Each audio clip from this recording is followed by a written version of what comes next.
Hello दोस्तों, NCERT पाठशाला में आपका स्वागत एवं अभिनंदन है। चलिए हम आज आपको पढ़ाते हैं हिंदी व्याकरण। इम्पोर्टेंट कुछ क्वेश्चन हम आपको बताते हैं जो परीक्षा यूपी बोर्ड एग्जाम में आने वाला है। आइए हम सीधे चर्चा करते हैं समय न खराब करते हुए। चलिए हम आपको बताते हैं आज आपका सिलेबस क्या क्या है। हिंदी व्याकरण में आज आपको क्या क्या पढ़ने हैं हम चालू करते हैं। आपका हिंदी व्याकरण में सबसे पहले आता है उपसर्ग। उपसर्ग, उसके बाद आपका आता है प्रत्यय। प्रत्यय, फिर आपका आता है समास, फिर आपका आता है अलंकार। अलंकार, फिर आपका आता है संधि, फिर आपका आता है संधि। आइए हम चर्चा करते हैं आपको उपसर्ग के बारे में। हम आज आपको बताते हैं उपसर्ग के बारे में, उसके बाद हम आपको बताते हैं प्रत्यय के बारे में, उसके बाद हम आपको बताते हैं समास क्या होता है, उसके बाद हम बताते हैं अलंकार के बारे में, फिर हम आपसे चर्चा करेंगे संधि के बारे में। आइए तो उपसर्ग क्या है। तो हम आपको बताते हैं उपसर्ग का डिफिनेशन क्या होता है। जो शब्दांश के आदि प्रारंभ में जुड़कर उनके अर्थ में कुछ विशेषता लाते हैं उन्हें क्या कहते हैं, उपसर्ग कहते हैं। देखिए एक बार हम आपको फिर उपसर्ग की परिभाषा बताते हैं। जो शब्दांश के आदि अर्थात प्रारंभ में जुड़कर उनके अर्थ में कुछ विशेषता लाते हैं उसे उपसर्ग कहते हैं। बच्चों हम ये समझ सकते हैं कि हम सिर्फ शॉर्टकट में आपको परिभाषा बताते हैं कि ये तो आपको अगर डिफिनेशन आ गया बोर्ड एग्जाम में तो डिफिनेशन आपको इस प्रकार से लिखते हैं, लेकिन जान लीजिए उपसर्ग वही है जिन वाक्यों अथवा शब्दों के पहले कोई नया शब्द लगा के उसके अर्थ में परिवर्तन किया जाए वही क्या है, उपसर्ग है।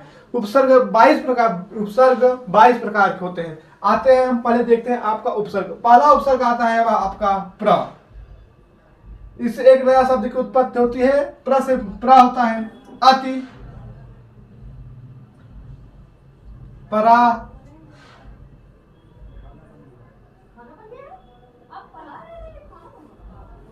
प्र शब्द से एक नया शब्द की उत्पत्ति होती है जैसे प्रकाश, प्रकाश, प्रणाम। अब आपका अति होता है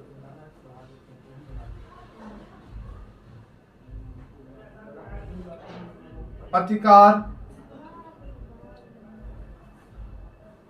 आपका परा होता है पराजय आदि आदि।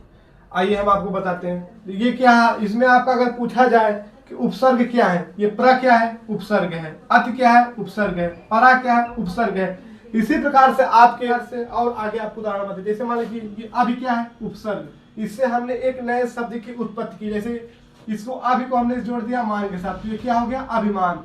इसके साथ क्या जोड़ दिया, ये क्या हो गया, अभिनय हो गया। ऐसे आपका इसी प्रकार से एक नया उपसर्ग आता है आ। किसी शब्द के पहले हमने जैसे जीवन है तो हमने जोड़ दिया आजीवन, तो एक नए वाक्यांश का निर्माण हो रहा है कि नहीं। जैसे ये हो गया आ, ये क्या हो गया, आगमन। ये क्या है, उप। यहाँ पर देश है, इसमें हम जोड़ दिए उपदेश, आपका बन रहा है कि नहीं। ये क्या हो गया, उप, इसमें क्या जोड़ दिए, वन, ये क्या हो गया, उपवन। तो आपका इसी प्रकार से उपसर्ग है। सिर्फ आप जैसे मान लीजिए आपको दिया है परा, आपको दे दिया परा, बोल दिया कि एक नए शब्द की निर्माण करिए, उपसर्ग लगा के आपको बोल दिया कि उपसर्ग लगा के एक नए शब्द का निर्माण करिए, तो आपका परा है तो आप लिख सकते हैं पराजय। पराजय बोल दीजिए, और लिखे तो आप क्या लिख सकते हैं, पराक्रम। पराक्रम।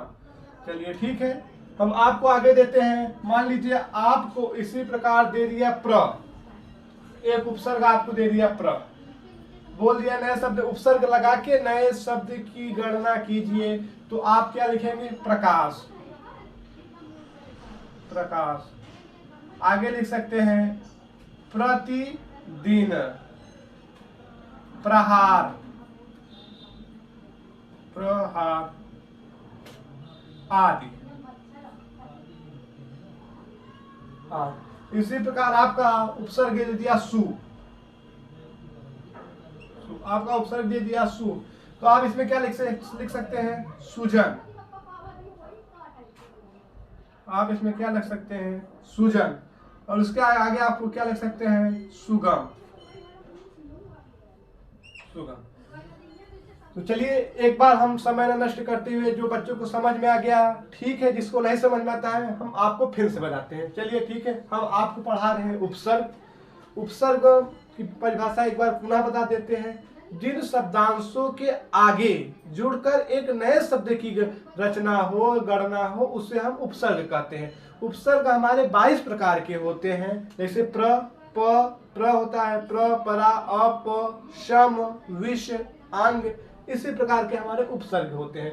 जैसे मान लीजिए हमारा एक उपसर्ग होता है अभि, अभि से हमने एक नए शब्द की निर्माण किया, अभिमान। इसी प्रकार हमारा क्या बना? अभिनय बना। उसके बाद हमारा एक उपसर्ग हो गया आ उपसर्ग से हमने क्या बना हुआ?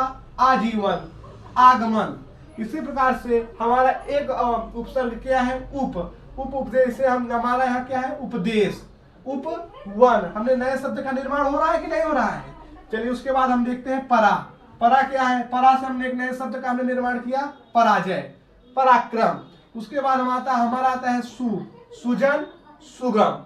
इसी प्रकार से हम आपका उपसर्ग मोस्ट इंपॉर्टेंट क्वेश्चन है। हर साल यूपी बोर्ड एग्जाम में ये 2 नंबर का क्वेश्चन निश्चित होता है, तो आपके पास सुनहरा मौका है, ये 2 नंबर लेने का प्रयास भरसक करें। वीडियो को देखें और चैनल को आगे बढ़ाएं, सब्सक्राइब करें, जिससे हम लोग आगे आपको नए वीडियो देते रहें। धन्यवाद।